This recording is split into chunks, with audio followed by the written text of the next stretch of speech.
আজকে 4 জুলাইয়ের pixel ট্যাপের daily combo আপনারা কিভাবে নেবেন এবং আজকের ডেলি কম্বোর কোন কার্ডগুলো আপনি ব্যবহার করবেন। তো এই জন্য প্রথমত আপনি এখান থেকে ক্লেম করে নেবেন। ক্লেম করে নেওয়ার পর এখন আপনি এই যে নিচের দিকে রেওয়ার্ড, এই রেওয়ার্ডে চলে আসবেন। এই রেওয়ার্ডে চলে আসার পর এখন আপনি প্রতিদিনকার যে ডেলি রেওয়ার্ডটা আছে আপনাকে প্রথমত সেটা আপনি নিতে পারেন। তো আমি এখানে ক্লেম করলাম।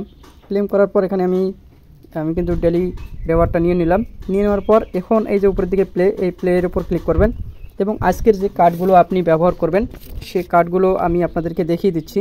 তো প্রথমত 1 নম্বর কার্ডটি আপনি এখানে বসিয়ে দিবেন, 1 নম্বর কার্ডটি দিয়ে দিবেন। এরপর আপনাকে দিতে হবে 2 নম্বর কার্ডটি, এই যে 2 নম্বর কার্ডটি আপনি এখানে দিয়ে দিবেন। এরপর যে 3 নম্বর কার্ডটি দিতে হবে সেটা হলো এই কার্ডটি আপনি বসিয়ে দিবেন। এরপর 4 নম্বর যে কার্ডটি হলো সেটা আপনি এই কার্ডটি বসিয়ে দিবেন, এই যে এই কার্ডটি বসিয়ে দিবেন। তাহলে আপনার এখানে 4টি কার্ড হয়ে যাবে। তো এখন এখানে আপনি নিচের দিকে চেকে ক্লিক করে দেবেন। চেকে ক্লিক করে দেওয়ার সাথে সাথে দেখেন 4,84,000 পয়েন্ট আমি কিন্তু পয়েন্ট পেয়ে যাচ্ছি। তো এখানে নিচের দিকে ক্লেমের উপর ক্লিক করে দিচ্ছি। তো ক্লেমের উপর ক্লিক করে দেওয়ার সাথে সাথে দেখেন আজকের ডেলি কম্বো কিন্তু আমি নিয়ে ফেললাম। তো আপনারাও এই কার্ডগুলো ব্যবহার করে ডেলি কম্বোটি নিয়ে নেবেন। ধন্যবাদ।